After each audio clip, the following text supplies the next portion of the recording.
Hello बच्चों, चलिए प्रश्न को पढ़ते हैं।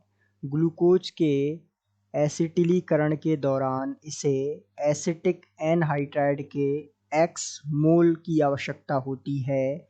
x का मान होगा, आपको विकल्प दिए हुए हैं। विकल्प ए है 3, विकल्प बी है 5, विकल्प सी है 4 और विकल्प डी है 1।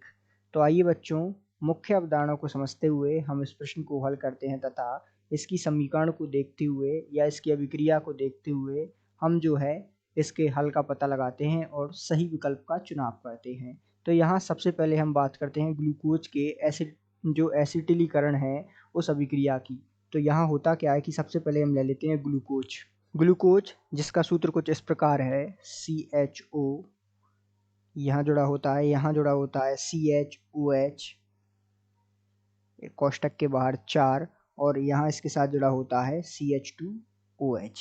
ये ठीक है, ये ग्लूकोज हो गया। जब इसकी अभिक्रिया हम कराते हैं किससे, एसिटिक एनहाइड्राइड के कितनी मोल यहाँ पर हमें लेनी है, अर्थात वही x का मान होगा। तो एसिटिक एनहाइड्राइड अर्थात इसका सूत्र होता है CH3C द्विबंध O, यहाँ O और कार्बन द्विबंध O और CH3, ये एसिटिक एनहाइड्राइड है। जब हम एसिटिक एनहाइड्राइड के 5 मोल लेते हैं और इसकी अभिक्रिया ग्लूकोज से कराते हैं तो ध्यान दीजिएगा हमें क्या प्राप्त होता है। तब जो है हमें क्या प्राप्त होता है, यहाँ पर CHO, इसकी संरचना जो हमें उत्पाद में प्राप्त हुआ है इस प्रकार है CHO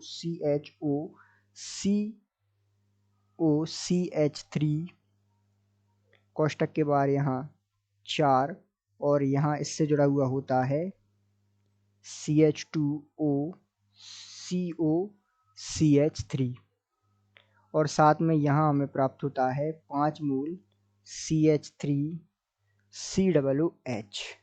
तो ये जो है अभिक्रिया संपन्न होती है इस प्रकार, जिसमें हमने देखा कि ग्लूकोज, ये जो है ग्लूकोज है, तो ग्लूकोज की अभिक्रिया हमने 5 मोल एसिटिक एनहाइड्राइड, ये जो है एसिटिक एनहाइड्राइड से कराई है, इसके 5 मोल हमने लिए हैं, तब जाके हमें जो है ये अभिक्रिया संपन्न हुई है, अर्थात ग्लूकोज का एसिटिलीकरण की जो है अभिक्रिया संपन्न हुई है। तो यहाँ हम कह सकते हैं कि अर्थात x बराबर हमें कितना प्राप्त हुआ, 5, अर्थात कितने मोल होंगे एसिटिक एनहाइड्राइड के ग्लूकोज से अभिक्रिया के दौरान 5 मोल। तो हम कह सकते हैं कि दिए गए प्रश्न का सही उत्तर विकल्प बी है। आशा करते हैं आपको समझ आया होगा। धन्यवाद।